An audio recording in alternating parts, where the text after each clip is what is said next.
प्रिय विद्यार्थियों, नमस्कार।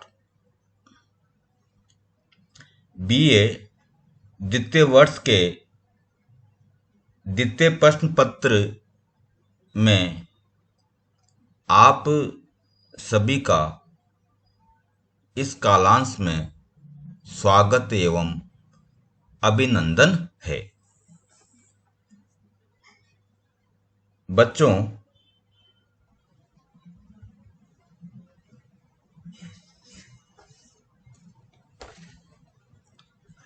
संस्कृत गद्य साहित्य आकाश में सर्वोच्च स्थान प्राप्त मां सरस्वती के वरद पुत्र तुरंग बाण की उपाधि से अभिमंडित बाणोच्छिष्टम जगत सर्वम की उपाधि से विभूषित कादम्बरी रसज्ञा नाम आहारो अपि न रोचते, इस उक्ति को सार्थकता प्रदान करने वाले पांचाली रीति के सफल प्रयुक्ता बाणस्तु पंचाननः की उपाधि से सुशोभित महाकवि गद्य सम्राट बाण भट्ट की अमर लेखनी से प्रसूत गद्य रचना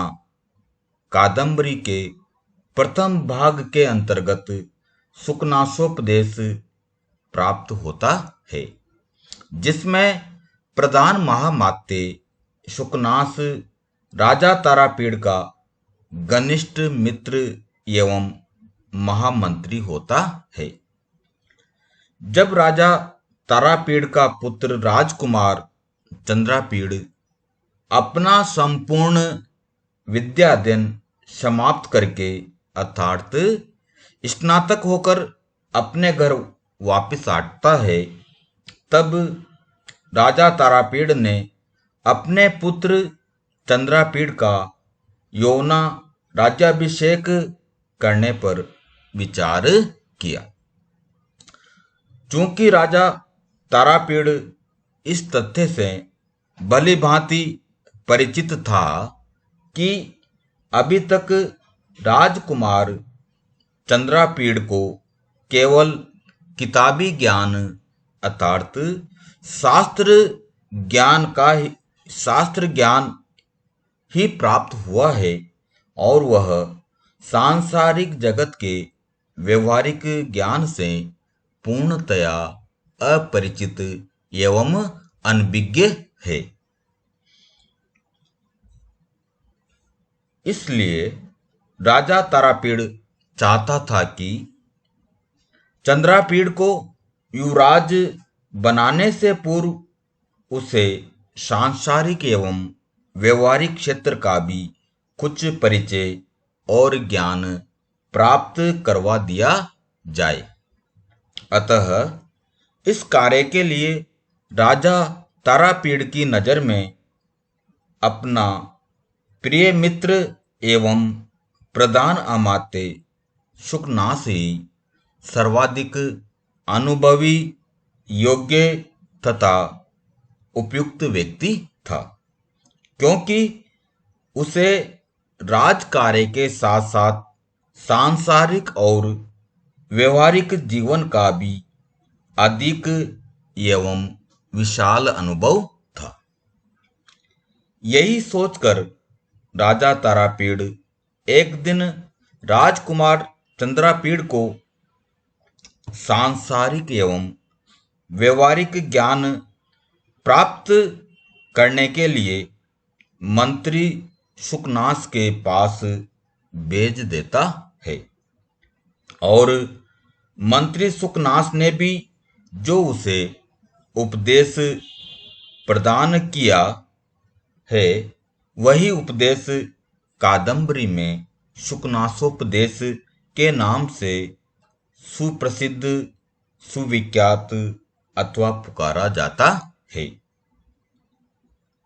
बच्चों, इसी क्रम में मंत्री सुकनास अपने संक्षिप्त किंतु सारगर्भित महत्वपूर्ण एवं कल्याणकारी उपदेश के प्रारंभ में तात चंद्रापीड़ विदित वेदितव्य से अदित सर्वशास्त्र से ते न अल्पमपि उपदेष्टव्यम अस्ति कहकर प्रारंभ करते हुए कहता है, जन्मजात प्रभुता, अतुल वैभव, अभिनव यौवन, अतुलनीय सौंदर्य एवं अलौकिक देवीय शक्ति से होने वाले दुष्परिणामों का वर्णन कर अनर्थ की श्रृंखला से बचे रहने का सत्परामर्श राजकुमार चंद्रापीड़ को प्रदान करता है। इसी प्रसंग में युवावस्था एवं गुरु के उपदेश का वर्णन करने के उपरांत समुद्र मंथन के समय समुद्र से निकले 14 रत्नों में से लक्ष्मी के दुर्गुणों का वर्णन करते हुए मंत्री सुकनास कहता है, न ही एवं विदम अपरम अपरिचितम यह जगति किंचिद अस्ति यथा इयम अनार्या लब्धापि खलु दुखेन परिपाल्यते दृढ़ गुण पास संधान निस्पंदीकृता अपि नश्यति उद्दाम दर्प बट शस्त्रो उलसिता अशिलता पंजर विद्रता अपि अपक्रामति मदजल दुर्दिनांधकार गज घन घटा परिपालिता अपि प्रप्लायते न परिचयम रक्षति न अभिजनम इक्षते न रूपम आलोक्यते न कुलक्रमम अनुवर्तते न शीलम पश्यति न वैदग्ध्यम गणयति न श्रुतम आकर्णयति न धर्मम अनुरुध्यते न त्यागम आद्रियते न विशेषज्ञताम विचारयति न आचारम पालयति न सत्यम अवबुध्यते न लक्षणम प्रमाणीकरोति गंधर्व नगर लेखे इव पश्यत एव नश्यति।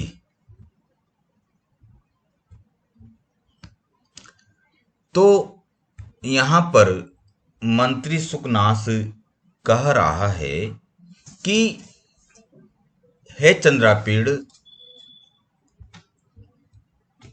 न ही एवं विदम अपरम अपरिचितम यह जगति किंचिद अस्ति यथा इयम अनार्या। न का अर्थ होता है नहीं, ही का अर्थ है सचमुच में, निश्चय ही, एवं विदम इस प्रकार, अपरम, अपरम का अर्थ होता है दूसरा, यह जगति इस संसार में, किंचिद नास्ति कोई नहीं है, अपरिचितम, अपरिचित का अर्थ होता है प्रेम करने वाला या अपरिचित, यथा जैसे कि, इयम यह, अनार्या यह दुष्टा लक्ष्मी। तो यहां पर कह रहे हैं कि सचमुच में ही न ही एवं विदम, एवं विदम इस प्रकार का, अपरम दूसरा, अपरिचितम अपरिचित या प्रेम करने वाला, यह जगति इस संसार में न नहीं है, यथा इयम अनार्या जैसा कि यह दुष्टा लक्ष्मी है।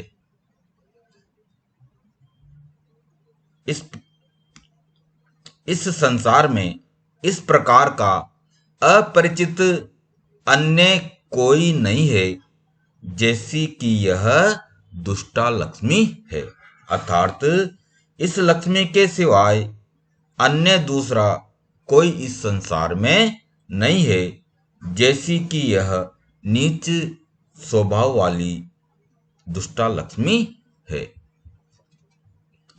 अब इस लक्ष्मी के बारे में, इसके दुर्गुणों के बारे में बताते हुए मंत्री सुखनाथ कहता है कि ये लक्ष्मी क्या क्या करती है। लब्धा अपि खलु दुखेन परिपाल्यते। खलु निश्चय ही, खलु का अर्थ क्या होता है? निश्चय ही। लब्धा अपि प्राप्त होने पर भी, खलु सचमुच में ही, दुखेन दुखपूर्वक या बड़ी कठिनाई से, परिपाल्यते इसकी रक्षा की जाती है। तो यहां पर करें हैं कि खलु सचमुच में ही, लब्धापि यह लक्ष्मी प्राप्त हो भी जाती है, तो दुखेन परिपाल्यते इसकी बड़ी कठिनाई से इसकी रक्षा की जाती है। तो यहां पर करें कि इस लक्ष्मी को प्राप्त कर लेने पर भी निश्चय ही सचमुच में बड़ी ही कठिनाई से इसका पालन या संरक्षण करना होता है। अर्थात यह लक्ष्मी बड़ी कठिनाई से कष्टों को सहन करने के बाद तो प्राप्त होती है, परंतु प्राप्त होने के बाद भी इसका पालन संरक्षण अत्यंत कठिनाई से हो पाता है। अभिप्राय यह है कि पहली बात तो यह है कि धन संपत्ति की प्राप्ति बड़ी ही मुश्किल से होती है, और यदि धन मिल भी जाए तो उसकी रक्षा आदि में अनेक कष्ट उठाने पड़ते हैं। दृढ़ गुण पास संधान निस्पंदीकृता अपि पश्यति। दृढ़ गुण, मजबूत रस्सी, पाश जाल, संधान बंधन, निस्पंदीकृतापि निश्चल बनाकर रखी जाने पर भी, नश्यति का अर्थ होता है नष्ट हो जाती है। तो दृढ़ गुण पास संधान निस्पंदीकृतापि, मजबूत रस्सी रूपी जाल के द्वारा संधानम बंधन या पकड़ करके, निस्पंदीकृतापि निश्चल करके रखी जाने पर भी, या पकड़कर रखी जाने पर भी, नश्यति यह लक्ष्मी नष्ट हो जाती है। तो अर्थात संधि विग्रह आदि मजबूत रस्सी के बंधन से निश्चल बनाई जाने पर भी यह नष्ट हो जाती है। अभिप्राय यह है कि सूर्य आदि उत्तम गुण रूपी रस्सियों के बंधन से निश्चल की जाती हुई भी यह लक्ष्मी राजाओं के पास से या किसी भी मनुष्य के पास से नष्ट हो जाती है या पलायन कर जाती है।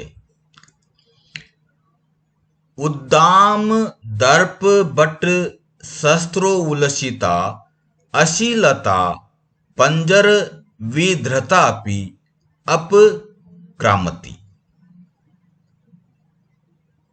अपक्रामति इसमें है अप उपसर्ग है, क्रम धातु लट लकार प्रथम पुरुष एक वचन। उद्दाम दर्प उत्कट अहंकार वाले। उद्दाम दर्प का अर्थ क्या होता है? उत्कट अहंकार वाले, अत्यधिक गर्व करने वाले बट शस्त्रों हजारों योद्धाओं के द्वारा, बट शस्त्रों का अर्थ होता है हजारों योद्धाओं के द्वारा उलसिता चमकती हुई खड़खड़ाती हुई असीलता तलवार समूह के द्वारा।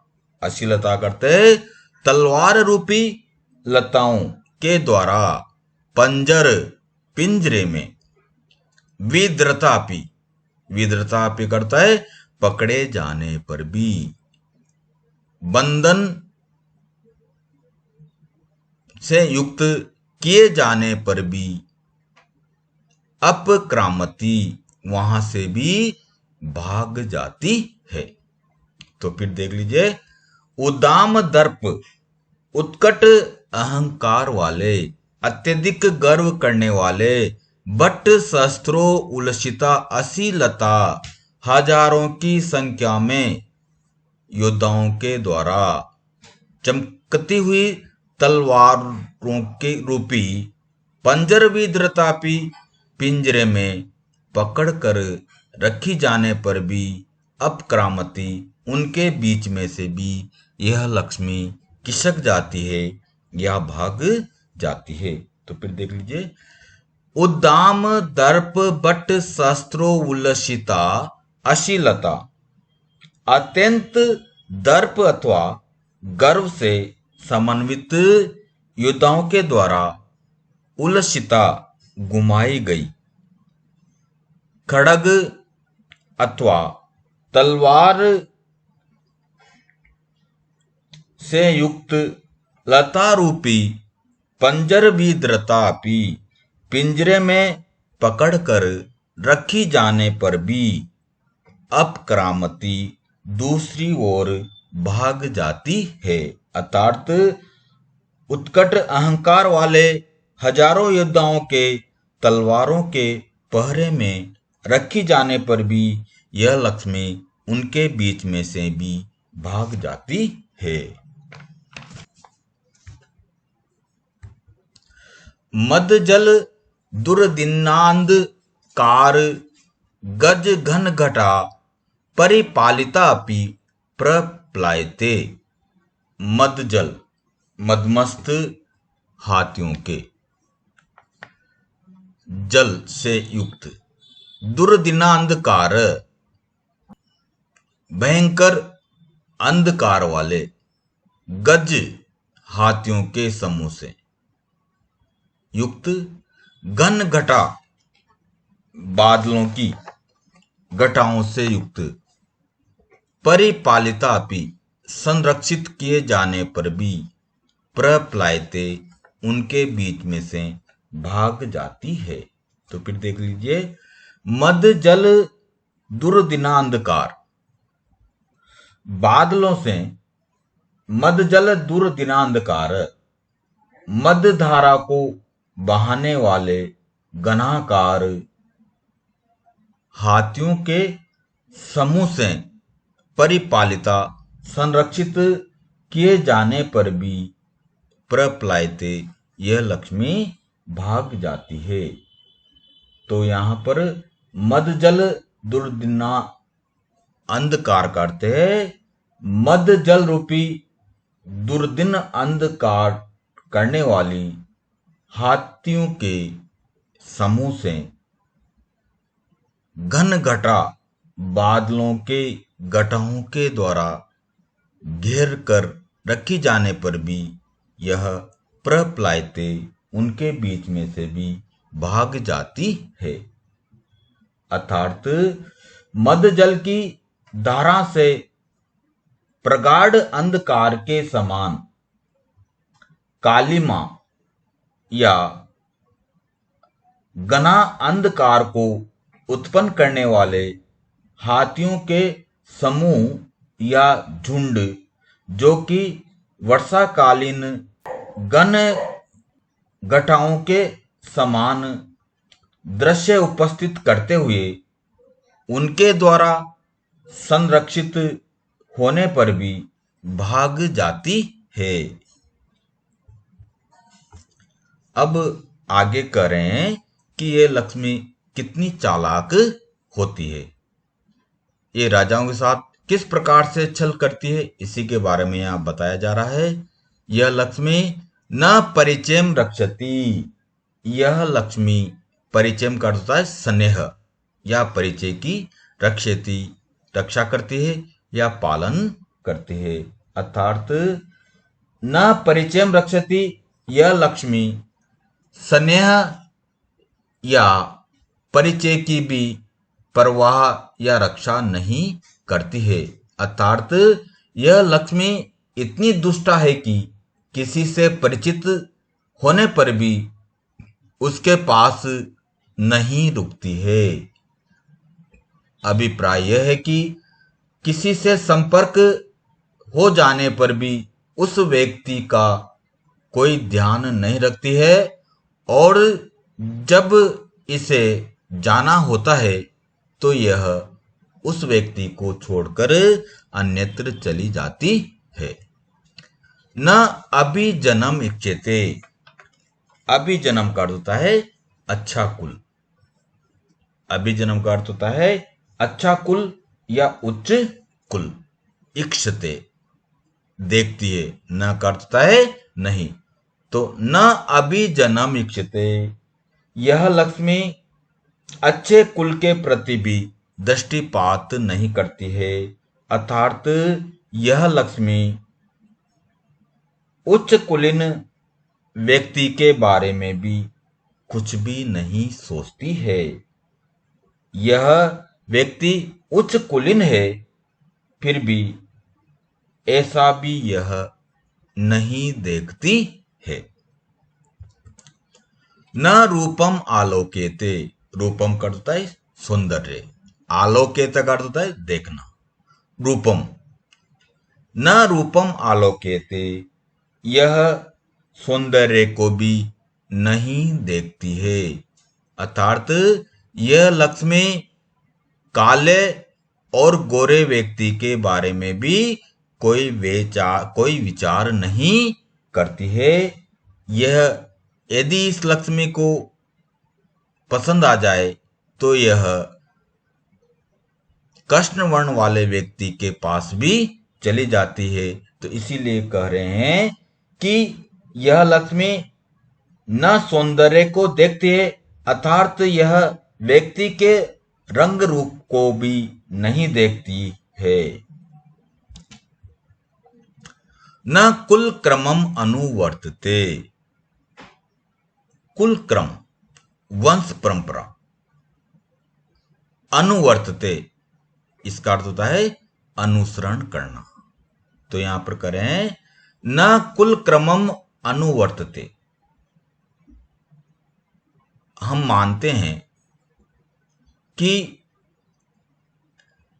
यदि कोई व्यक्ति उच्च कुल में उत्पन्न हुआ है तो निश्चय ही उसके पास धन संपत्ति भी होती है, लेकिन यहां पर यह लक्ष्मी उसका उल्लंघन करती है। इसीलिए कह रहे हैं न कुल क्रमम अनुवर्तते, यह लक्ष्मी वंश परंपरा का भी अनुसरण नहीं करती है। अर्थात कोई व्यक्ति पहले धनवान था और उसकी संतान भी पूर्व वंश परंपरा के अनुसार धन संपन्न होगी, लेकिन यह लक्ष्मी ऐसे उस व्यक्ति के बारे में भी कोई विचार नहीं करती है, उसका अनुसरण नहीं करती है। फिर आगे कहा जा रहा है न शीलम पश्यति। शीलम का अर्थ होता है शिष्टाचार, सत्य चरित्र। पश्यति का अर्थ होता है देखना। न शीलम पश्यति, न सत्य चरित्र व्यक्ति के प्रति यह लक्ष्य करती है। अर्थात यह किसी के सदाचरण या सत्य चरित्र की भी परवाह नहीं करती है, या यह अच्छा आचरण वाला है, इस बारे में भी यह कोई विचार नहीं करती है। ऐसे व्यक्ति को तो यह लक्ष्मी देखना भी पसंद नहीं करती है। न वेदग्ध्यम गणयति। वेदग्ध्यम का अर्थ होता है निपुणता, दक्षता, योग्यता। लेकिन यहां पर लक्ष्मी के बारे में कहा जा रहा है गणयति, उसकी गणना करना। तो न वेदग्ध्यम गणयति, यह लक्ष्मी वेदज्ञ, दक्षता, योग्यता, निपुणता, चातुर्य इत्यादि की भी परवाह नहीं करती है। उसकी भी यह लक्ष्मी न गणयति, उसकी गणना करती है। अर्थात यह लक्ष्मी न चातुर्य, दक्षता, योग्यता का आदर या गणना करती है।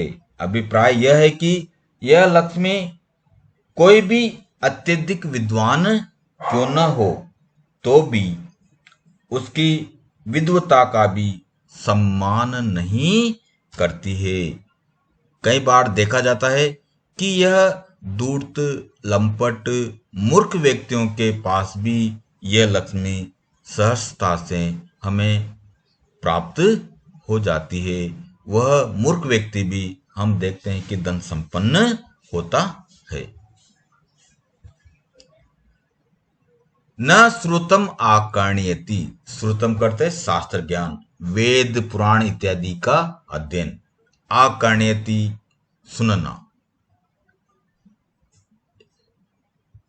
श्रुतम शास्त्र ज्ञान, अर्थात कोई पंडित हो, विद्वान हो, उनकी बातों को तो यह सुनती ही नहीं है, अपने कान बंद कर लेती है। तो यहां पर इसीलिए कहा है न श्रुतम का आकर्ण्यति, अर्थात यह शास्त्र ज्ञान या विशेष ज्ञान का विचार नहीं करती है। अभिप्राय यह है कि यह शास्त्र ज्ञान, विद्वान, वेद पुराण इत्यादि को तो सुनना ही पसंद नहीं करती है। न धर्मम अनुरुध्यते। धर्म का अर्थ है सत्कर्म। अनुरुध्यते, उसका आलंबन नहीं करती है, उसका पालन नहीं करती है।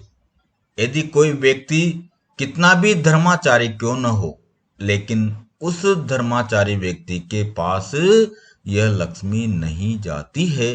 तो इसीलिए कहा है कि न धर्मम अनुरुध्यते, यह लक्ष्मी न तो धर्म अथवा सत्कर्मों का अवलंबन करती है। न त्यागम आद्रियते। त्यागम का अर्थ होता है दान देना, परोपकार करना। आदृत आदर करना, सम्मान करना। तो यहां पर लक्ष्मी के बारे में कहा जा रहा है कि न त्यागम आद्रियते, अर्थात जो प्रचुर मात्रा में दान इत्यादि देता है उसका भी यह लक्ष्मी सम्मान नहीं करती है।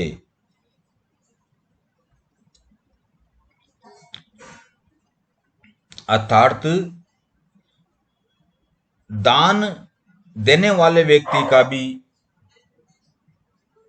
यह लक्ष्मी न तो आदर करती है न सम्मान करती है।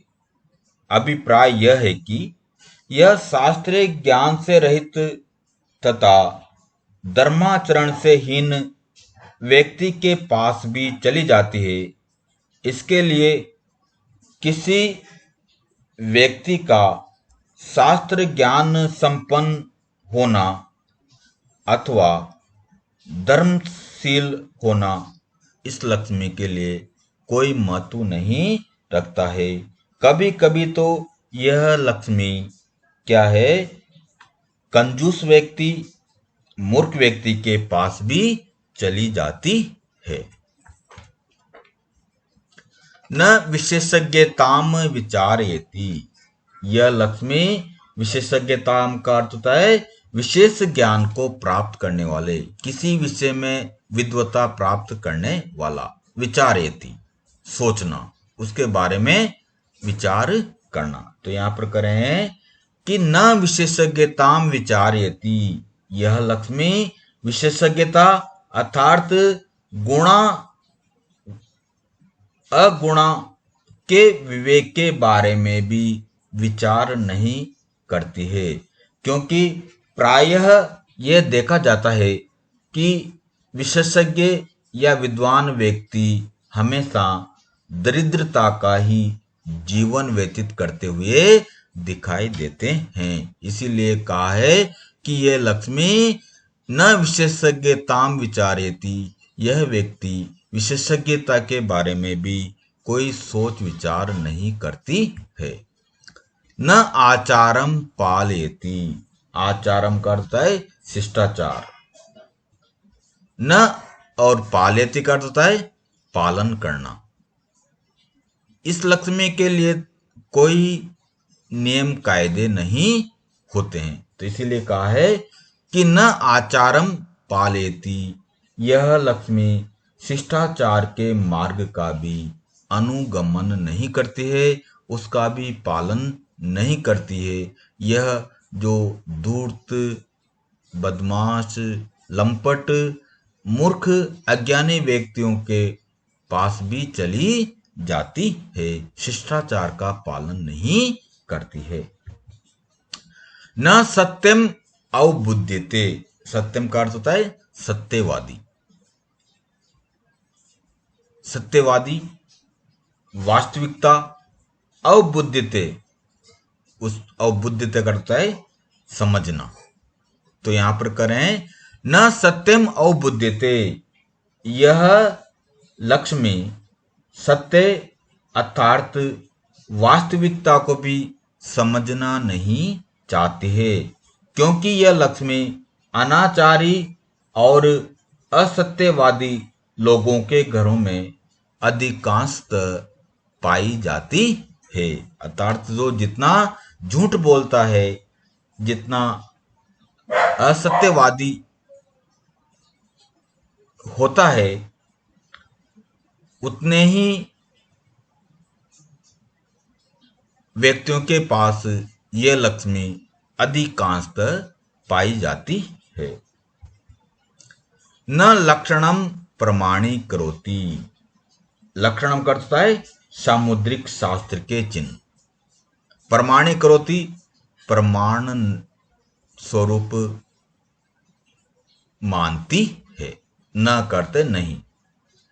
तो न लक्षणम प्रमाणीकरोति, यह लक्ष्मी सामुद्रिक शास्त्र के चिन्हों को भी प्रमाण नहीं मानती है, सत्य नहीं मानती है, क्योंकि यह जिन व्यक्तियों के शरीर पर सामुद्रिक शास्त्रों के अनुसार धनवान होने या बनने के शुभ चिन्ह होते हैं, यह लक्ष्मी प्राय उन लोगों के पास भी नहीं जाती है अथवा पाई जाती है। अंत में कहते हैं गंधर्व नगर लेखायु पश्यत एव नश्यति, गंधर्व नगर आकाश गंगा की लेखायु रेखा के समान पश्यत देखते ही देखते नश्यति नष्ट हो जाती है। तो करें गंधर्व नगर लेखायु पश्यत एव नश्यति, अर्थात आकाश गंगा, आकाश में गंधर्व नगर की रेखा के समान देखते ही देखते यह धनवान व्यक्तियों के घरों में से नष्ट हो जाती है, राजाओं के घरों में से नष्ट हो जाती है। अभिप्राय यह है कि जिस प्रकार आकाश में दृश्यमान गंधर्वों के नगर की कतारें या रेखाएं देखते ही देखते नष्ट हो जाती है, उसी प्रकार यह लक्ष्मी भी राजाओं के घरों में से या व्यक्तियों के पास से देखते ही देखते क्षण भर में ही नष्ट हो जाती है। इस प्रकार यह लक्ष्मी असद वस्तु की भ्रांति की या भ्रम की तरह मनुष्यों को छलती रहती है, कपट करती रहती है या उनको ठगती रहती है। इस प्रकार मंत्री सुकनाथ ने इन लक्ष्मी के दुर्गुणों के बारे में चंद्रापीड़ को सावचेत किया है। अब हम देखते हैं इसका विशेष और व्याकरणात्मक टिप्पणी। तो विशेष में देखे सर्वप्रथम न ही एवं विदम अपरम यथा एवं अनार्या, इसमें रूपक अलंकार है। दूसरा पॉइंट है, इस गद्यांश में समुद्र मंथन की पौराणिक कथा को लक्ष्य करके लक्ष्मी के दुर्गुणों के संबंध में सुंदर सुंदर उत्प्रेक्षाएं या उदाहरण प्रस्तुत किए हैं। दृढ़ गुण पास संदान इत्यादि वाक्य में राजनीति के 6 गुणों या 6 गुणों का प्रयोग किया गया है। नेक्स्ट पॉइंट है, उद्दाम दर्प बट शस्त्र उलसित हिता में उत्प्रेक्षा अलंकार है। मद जल दुर्दिना अंधकार गज गन घटा, इस वाक्य में उत्प्रेक्षा अलंकार है। गंधर्व नगर लेखेव, इस वाक्य में दृष्टि भ्रम होने के कारण कभी कभी आकाश में एक नगर के समान प्रतीत होती है, तो उसे गंधर्व नगर अथवा आकाश गंगा कहा जाता है और इसमें उपमा अलंकार है। नेक्स्ट पॉइंट है, इस गद्यांश में लक्ष्मी में अनार्या नारी अर्थात दुष्टा स्त्री के व्यवहार का आरोप होने के कारण समाक्षोक्ति अलंकार भी है। नेक्स्ट है, यहां पर अनार्या शब्द लक्ष्मी के लिए प्रयुक्त इस विशेषण का प्रयोग कवि ने किया है तथा अनार्या का तात्पर्य है जो कर्तव्य कर्मों को छोड़कर सदा कर्तव्य अकर्म करें और सदाचार को त्याग कर अनाचार दुराचार का आश्रय ले। यहाँ पर लक्ष्मी में क्योंकि अनार्यत्व का आरोप है, अतः यह रूपक अलंकार का उदाहरण है या इसमें रूपक अलंकार है। अब देखिए इस गद्य में व्याकरणात्मक टिप्पणी कौन कौन सी है, इस कौन सा प्रत्यय है, कौन सा समास है, कौन सा लकार है। तो पहला पॉइंट है अनार्या न आर्या, इसमें नए तत्पुरुष समास का प्रयोग हुआ है। नेक्स्ट है संदानम, सम उपसर्ग दा धातु और लुट प्रत्यय इसमें है। निस्पंदीकृता, नि उपसर्ग स्पंद और क्री धातु प्लस क्री प्लस कत और टा प्रत्यय है। नश्यति, नश धातु लट लकार प्रथम पुरुष एक वचन इसमें है। विधृतापि, वि उपसर्ग दृ धातु कत प्लस टा प्रत्यय। अप क्रामति, अप उपसर्ग क्रम धातु लट लकार प्रथम पुरुष एक वचन। अभिजनम, अभि उपसर्ग जन धातु घय प्रत्यय। कुल क्रमम, कुल से क्रमः तम, इसमें षष्ठी तत्पुरुष समास का प्रयोग हुआ है। वेदग्ध्यम, विदग्ध धातु है और शय प्रत्यय इसमें है। पश्यतः दृश धातु और क्षत्रि प्रत्यय है। अनुवर्तते, अनुपसर्ग व्रत धातु लट लकार प्रथम पुरुष एक वचन। अपक्रामति, रक्षति, रक्ष धातु लट लकार प्रथम पुरुष एक वचन। आलोकयते, आ उपसर्ग लोक धातु लट लकार प्रथम पुरुष एक वचन। अनुरुद्यते, अनु उपसर्ग रुद्ध धातु लट लकार प्रथम पुरुष एक वचन। पालयति, पाल धातु लट लकार प्रथम पुरुष एक वचन। अवबुध्यते, अव उपसर्ग बुद्ध धातु लट लकार प्रथम पुरुष एक वचन। तो यहां पर मंत्री सुकनास ने राजकुमार चंद्रापीड़ को लक्ष्मी के दुर्गुणों के बारे में बताया है। धन्यवाद।